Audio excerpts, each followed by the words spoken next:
ഞാനിന്ന് കറി വെക്കാൻ എന്തെങ്കിലും ഉണ്ടോയെന്ന് നോക്കാൻ വേണ്ടിയിട്ട് ഗാർഡനിൽ കയറിയപ്പം വഴുതനങ്ങ നിൽക്കുന്നത് കണ്ടു. അപ്പോൾ ഒരു വഴുതനങ്ങ വിഴുക്കുവരട്ടി വെക്കാമെന്ന് വിചാരിച്ചു. അങ്ങനെ ഞാനിങ്ങനെ വഴുതനങ്ങയുടെ അടുത്ത് ചെന്ന് വഴുതനങ്ങ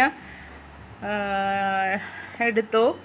അത് നമുക്കിനി അത് വിഴുക്കുവരട്ടി വയ്ക്കാം. അപ്പോൾ അതിന് വേണ്ടിയിട്ട് എണ്ണ ഒഴിച്ചിട്ടുണ്ട്, ഒരു വെളുത്തുള്ളി തട്ടിയിട്ടിട്ടുണ്ട്, 2 കടുക് ഇട്ടിട്ടുണ്ട്. അപ്പം കടുക് പൊട്ടട്ടെ. കടുക് പൊട്ടുന്നുണ്ട്. അതിലേക്ക് നമ്മൾ ഒരു സവാള അരിഞ്ഞതിടുന്നു.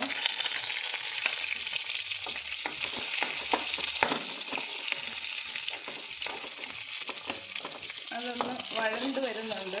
അതിലേക്ക് നമ്മൾ ഈ വഴുതനങ്ങ ഇടുന്നു.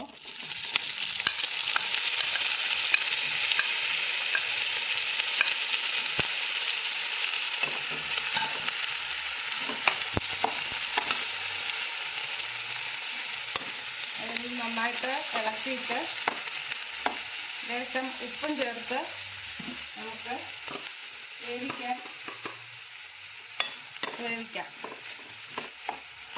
അപ്പോൾ നമ്മുടെ വഴുതനങ്ങ നന്നായിട്ട് വഴണ്ടി വന്നിട്ടുണ്ട്. അതിലേക്ക് നമ്മൾ ലേശം കുരുമുളക് പൊടിയും മഞ്ഞൾപ്പൊടിയും കൂടെ ആഡ് ചെയ്യുന്നു. അതിന്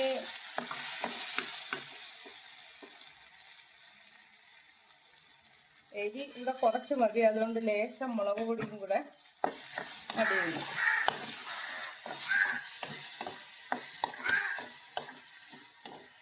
അങ്ങനെ അടിപൊളിയായിട്ടുള്ള നമ്മുടെ വഴുതനങ്ങ വിഴുക്കുവരട്ടി റെഡി ആയിട്ടുണ്ട്.